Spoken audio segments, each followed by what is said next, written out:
ठाणे शहरात जानेवारी ते ऑक्टोबर दरम्यान खड्ड्यामुळे 18 जणांचा मृत्यू झाल्याच्या दाव्याची उच्च न्यायालयाने काल दखल घेतली. राज्य सरकार, ठाणे महापालिका, सार्वजनिक बांधकाम विभाग, ठाणे वाहतूक पोलीस आणि मुंबई महानगर विकास प्राधिकरणाला नोटीस बजावून याबाबत खुलासा करण्याचे आदेश दिलेत. त्याचवेळी नेहमीच वाहतूक कोंडीला सामोरे जावे लागणाऱ्या घोडबंदर येथून प्रवास करणे हे दुःख स्वप्न असल्याचे खडेबोली न्यायालयाने सुनावले. ठाणे घोडबंदर आणि गायमुख घाटातील अरुंद रस्त्यामुळे अनेक वर्षे वाहतूक कोंडीची समस्या कायम आहे. ही समस्या दिवसेंदिवस भीषण रूप धारण करत आहे. तरी ठाणे महापालिका याकडे गांभीर्याने का पाहत नाही, असा प्रश्न देखील न्यायमूर्ती रेवती मोहिते डेरे आणि न्यायमूर्ती संदेश पाटील यांच्या खंडपीठाने उपस्थित केला आहे. यावेळी वैयक्तिक अनुभव विशद करताना भाईंदर जवळील उत्तन येथे प्रवास करणे अशक्य असल्याचे न्यायमूर्ती मोहिते डेरे यांनी नमूद केले. दुसरीकडे ठाण्याला उत्तर मुंबई, वसई, विरार, भिवंडी, नाशिक आणि गुजरातशी जोडणारा घोडबंदर मार्ग हा व्यापार आणि व्यवसायाच्या दृष्टिकोनातून महत्त्वाचा दुवा आहे. तरी त्याकडे प्रशासन दुर्लक्ष करत असून 11 तास वाहतूक कोंडी होणे हे भयावह असल्याची टिप्पणी न्यायमूर्ती पाटील यांनी केले. तत्पूर्वी ठाण्यात वर्षभरात खड्ड्यामुळे एकही मृत्यू झाला नसल्याचा महापालिकेचा दावा चुकीचा असल्याकडे या याचिकाकर्ते आणि वकील रुजू ठक्कर यांनी न्यायालयाचे लक्ष वेधले. ठक्कर यांनी आपले म्हणणे पटवून देण्यासाठी काही वृत्तपत्रात प्रसिद्ध झालेल्या वृत्तांचा दाखला दिलाय. तसे मृतांच्या कुटुंबियांना भरपाई देण्याचे आदेश देण्याची आणि निकृष्ट कामासाठी दोषी आढळलेल्या कंत्राटदार आणि अधिकाऱ्यांवर कठोर कारवाई करण्याची मागणी केली. न्यायालयाने वृत्तपत्रात प्रसिद्ध झालेल्या वृत्ताची दखल घेतली. त्याचप्रमाणे दुरुस्तीनंतर एका महिन्यात खड्डे कसे पडतात असा प्रश्न केलाय. शिवाय परिस्थिती सुधारण्यासाठी पुढील पावसाळ्याची वाट पाहू नका, असेही ठाणे महापालिकेला सुनावले. ठाणे महापालिका निवडणुकीसाठी नुकताच प्रसिद्ध झालेल्या प्रारूप मतदार याद्यांमधील महत्त्वाच्या गंभीर चुका असल्याचा आरोप शिवसेना ठाकरे गटाचे नेते माजी खासदार राजन विचारे यांनी केला आहे. ठाणे महापालिका हद्दीत 10,653 दुबार मतदार, वेगवेगळ्या प्रभागात 6,649 एकच नावे, फक्त नाव आणि आडनाव असलेले 3,485 मतदार याद्यांमध्ये आहेत. ठाणे महापालिकेच्या प्रारूप मतदार यादीमध्ये झोल असून गंभीर चुका असताना जिल्हा निवडणूक आयोग तसेच पालिकेचे निवडणूक अधिकारी गप्प का, असा सवाल विचाऱ्यांनी व्यक्त केला आहे. माजी खासदार राजन विचारे यांनी काल पत्रकार परिषद घेत आरोप केलेत. ठाणे महापालिका निवडणुकीसाठी प्रारूप मतदार यादी 20 नोव्हेंबरला प्रसिद्ध झाल्यात. त्यावर हरकती व सूचना देण्यासाठी 27 नोव्हेंबर शेवटची तारीख ठरवण्यात आली. परंतु ठाणे महापालिकेने मतदार यादी देण्यास उमेदवारांना विलंब होत असल्याने निवडणूक आयोगाने हरकती घेण्याची 3 डिसेंबर अशी करण्यात आली.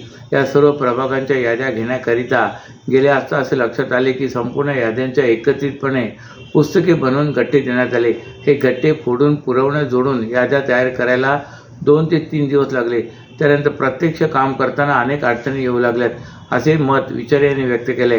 दरम्यान शिवसेना उद्धव ठाकरे पक्षाच्या शिष्टमंडळाने ठाणे महापालिका आयुक्त सौरभ राव यांची भेट घेत मतदार यादीतील घोळ असलेले पुरावे देण्यात आले. ठाण्यात मतदार यादीमधील गोंधळ मोठ्या प्रमाणात असल्याने एवढ्या कमी कालावधीमध्ये त्यांच्या हरकती घेता येणे शक्य नसल्याने राजन विचारे यांनी सॉफ्टवेअरद्वारे निवडणूक आयोगाच्या काही चुका शोधून काढल्यात. या चुका इतक्या गंभीर आहेत की निवडणुकीत सत्ताधाऱ्यांनी त्यांच्या मर्जीप्रमाणे नावे घुसवण्यात आले असल्याचा आरोप राजन विचारे यांनी केला आहे. तसेच निवडणूक आयोग सरकारचे बटीक म्हणून काम करत असून निवडणूक अधिकाऱ्यांनी प्रभागात न जाताच AC कार्यालयात बसून मतदार याद्या बनवल्या असल्याचा आरोप विचारे यांनी केला आहे. ठाणे शहरात वाहतूक कोंडीसह पार्किंगची समस्या देखील गंभीर बनत चालली. दिवसेंदिवस वाहन खरेदींची संख्या वाढत आहे, परंतु त्या तुलनेत शहरात पार्किंगची व्यवस्था नसल्याने शहरातील अंतर्गत मार्गावर रस्त्याच्या दोन्ही बाजूला मोठ्या संख्येने बेकायदेशीररित्या वाहने उभी केली जात असल्याचे पाहायला मिळत आहे. या वाहनांमुळे अनेकदा वाहतूक कोंडीची समस्या उद्भवत आहे.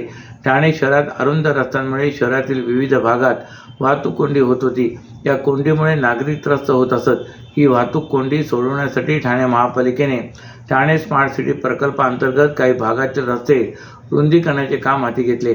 यामध्ये वागळे इस्टेटमधील कामगार नाका, इंदिरानगर, लोकमान्य नगर, साठेनगर त्यासह शास्त्रीनगर, वर्तकनगर, कॅडबरी जंक्शन अशा विविध भागातील रस्त्यांचे रुंदीकरण करण्यात आले. शहरात पार्किंगसाठी पुरेशी जागा उपलब्ध नसल्यामुळे रस्त्यावर पिवळ्या पट्टीच्या आतमध्ये वाहने उभी करण्यास परवानगी असते, परंतु अलीकडे पिवळ्या पट्टीच्या आतमध्ये गाड्या उभ्या असतातच त्यासह त्या पट्टीच्या बाहेर देखील मोठ्या संख्येने वाहने उभी केली जात असल्याचे पाहायला मिळत आहे. Vartaknagar, Shastrinagar, Cadbury junction, Nitin company, Dnyaneshwar Nagar, Ramchandra Nagar, Savarkar Nagar, Pach Pakhadi, खोपट अशा विविध भागातील अंतर्गत मार्गावर ही परिस्थिती पाहायला मिळत आहे.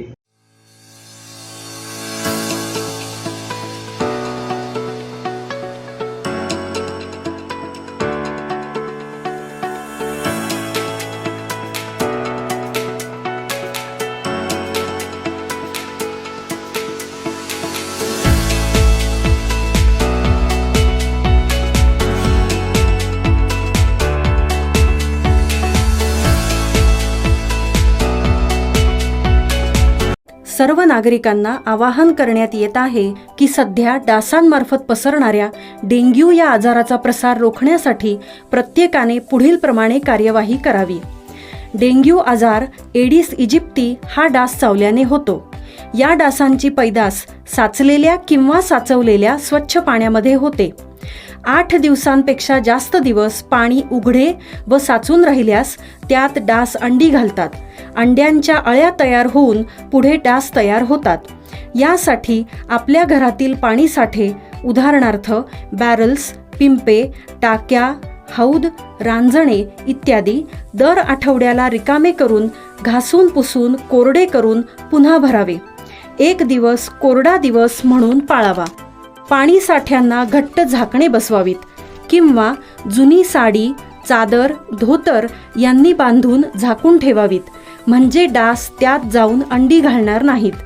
घराच्या गच्चीवर, आजूबाजूला, अंगणात कोठेही पाणी साचू देऊ नये. भंगार सामान उघड्यावर टाकू नये. उदाहरणार्थ टायर्स, प्लास्टिक सामान, कुंड्या, टाकाऊ वस्तू इत्यादी. अशा सामानात पावसाचे पाणी साठून त्यात डेंग्यूच्या डासांची पैदास होते.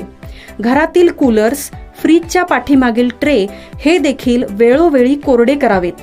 लक्षात ठेवा, नुसत्या फवारणीने डास घनता कमी होत नाही, तर त्यासाठी डास पैदास ठिकाणे नष्ट करणे ही आपल्या सर्वांची जबाबदारी आहे.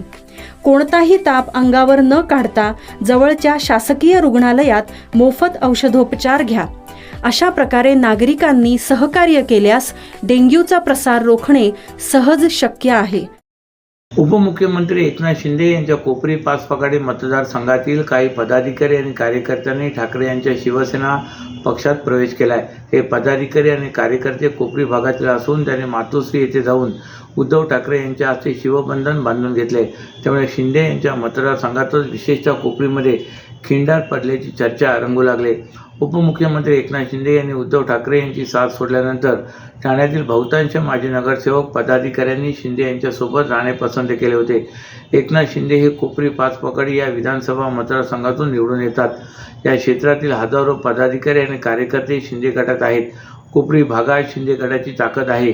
काल कोपरीतील जुन्या शिवसैनिक व पदाधिकाऱ्यांनी शिंदे यांना जय महाराष्ट्र करत उद्धव ठाकरे यांच्याकडून शिवबंधन बांधून घेतले.